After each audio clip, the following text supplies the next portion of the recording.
Cyril et Katia Mareb, c'est votre première participation à une étape Coupe du Monde. Tout à fait, on est très heureux d'être ici. On ne pensait jamais être déjà cette année avec une wildcard à Palexpo. C'est très grand pour nous, quoi.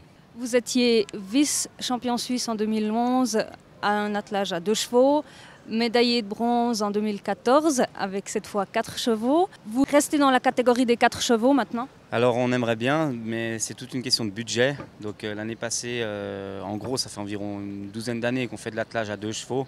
Et c'est très difficile de travailler et d'entraîner les chevaux dans la même journée, quoi.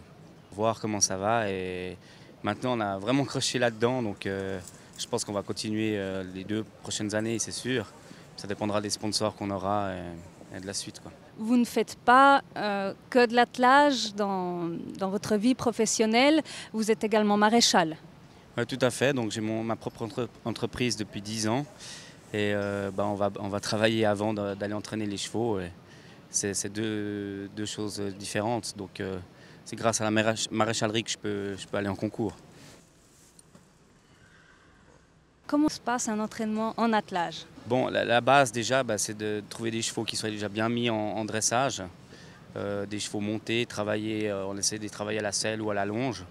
Et puis s'ils vont bien, on les attelle, on les débourre à l'attelage et puis on essaye de toujours travailler la base du dressage quand même à la selle, puis après à l'attelage. Mais le mieux, ce serait le training, une journée de training, ce serait le matin de travailler les chevaux à la longe, base dressage ou montée, et puis l'après-midi de les travailler en attelage. Donc ça prend une journée d'entraînement. Comment est-ce que vous vivez aussi la passion de votre mari? Alors, dès que je peux, je suis partout. Après, le travail, des fois, ne me permet pas de partir. Mais oui, je le soutiens, je l'aide à préparer les chevaux, à les travailler, à faire le ponçage, dressage. Donc l'attelage, c'est vraiment une passion de famille. De famille, moi de mon papa et Cyril de son papa également. Comment est-ce que vous vous sentez avant la compétition? Vous avez déjà fait la visite vétérinaire, tout s'est bien passé. Alors, comme je disais, c'est une grande première pour nous de participer à ce parcours de Coupe du Monde Indoor. Là, on vient de recevoir le plan.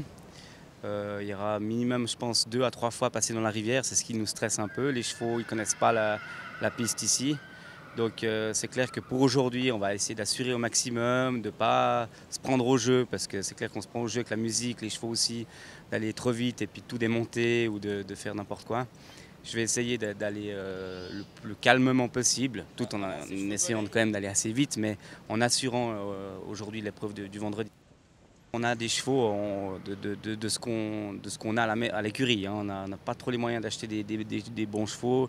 Le but d'avoir un attelage à 4, c'est 4 mêmes chevaux, 4 mêmes origines. Et c'est pas du tout ce qu'on a. Là, j'ai un Hollandais, j'ai un Trakehner hongrois, Katia, c'est un Franche-Montagne, et puis un autre demi-sang suisse. Donc l'attelage à 4 est vraiment mix, les chevaux que j'ai, on fait avec les chevaux de la maison.